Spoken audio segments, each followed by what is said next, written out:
Hey there, Captain Mutant here. With Season 2 of the surprise hit The Mandalorian about to grace our screens, I thought it was high time I took a look at LEGO's version of the main ship of this original Star Wars series, the Razor Crest.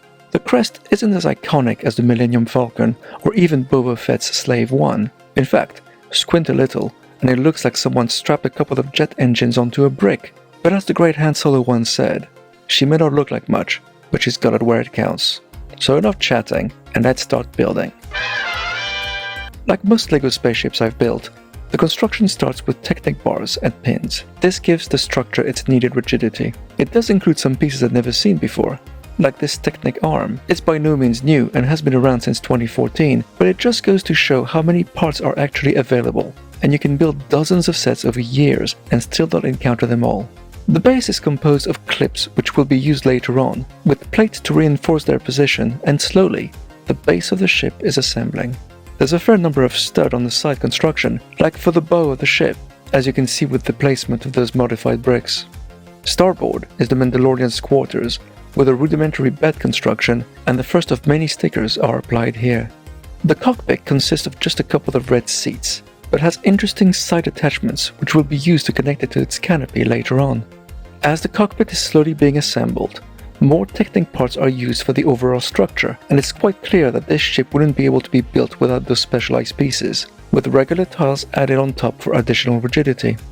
The back end of the crest is yet again filled with Technic parts, and once installed, we can start to see the ship's overall distinctive shape. Next on the agenda are the ship's wing elements, which allow the upper level to be built, leaving the underside mostly empty.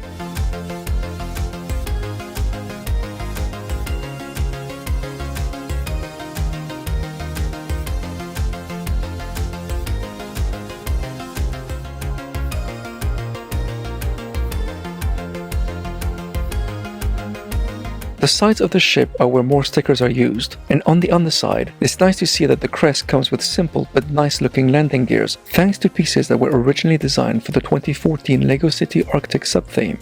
Back on the top, I was puzzled by the placement of these grilled pieces and wondered what their purpose was. It turns out to be a pretty cool play feature which we'll look at later on. The bow's lovely curved detail is built next, but those nice curved pieces are not held together in the most secure of ways.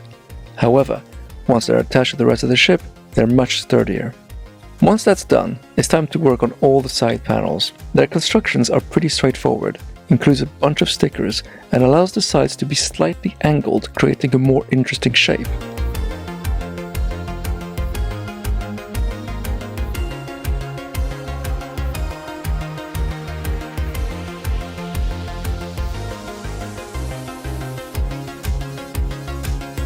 The front ones are also connected to the crest's two main cannons.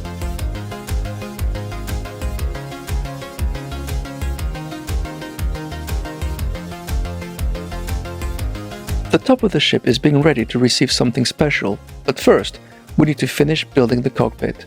These two pieces are attached by clips, but I was disappointed to notice that they're not on hinges, which means that you need to remove the canopy to gain access to the cockpit. On the plus side, that canopy is a printed piece.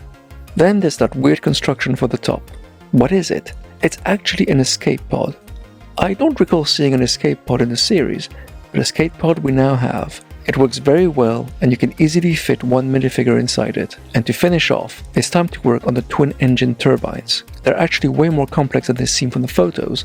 And again, the way the curved pieces are added makes the construction very flimsy. Thankfully, those sections are placed against the Razor Crest, limiting potential destruction mishap when playing. The two largest stickers are reserved for these big half-cylinder pieces.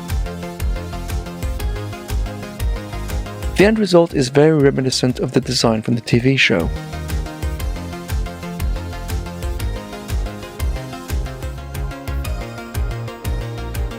Now, that play feature I was mentioning before, this setup is used to launch the spring-loaded weapons. They're excellently concealed and you wouldn't even know the trigger was there on first look, which is a definite plus in my book. I'm a bit disappointed by the emptiness of the ship though. Most of the underside is bare, and this is perfectly illustrated when all the sides are open. Nevertheless, this was an enjoyable building experience. As for the minifigs, the set comes with a bunch of them. We have of course Mando, the Mandalorian. It's a nicely detailed minifigure, but it's disappointing that he's not represented in his full armor, as opposed to the mishmash of parts he wears at the start of the show. And there's nothing under his helmet, since we're not supposed to see who he is. This is the way. Next, we have Grief Karga, the character who assigns Mendo with further bounty missions. He's the only minifig to come with 2 facial expressions, and as an aside, this is the first time we have a representation of Carl Weathers in LEGO form. Next, we have IG-11. Not a minifig per se, but a sort of brick-built robot, which appears in a handful of episodes. It's a good character, and it's great that it's on board. Then there's the puzzling addition of a scout trooper. Now, if this set is meant to represent Mendo at the start of the series, it makes no sense to include this scout, as he only appears at the end. It's a really puzzling and disappointing addition, and I would have much preferred they included Cara Dune, who plays an important part in the story, and is the only female co-lead. Quill would have been nice too, but it would have necessitated a new mold, and I can understand why LEGO might not have gone there.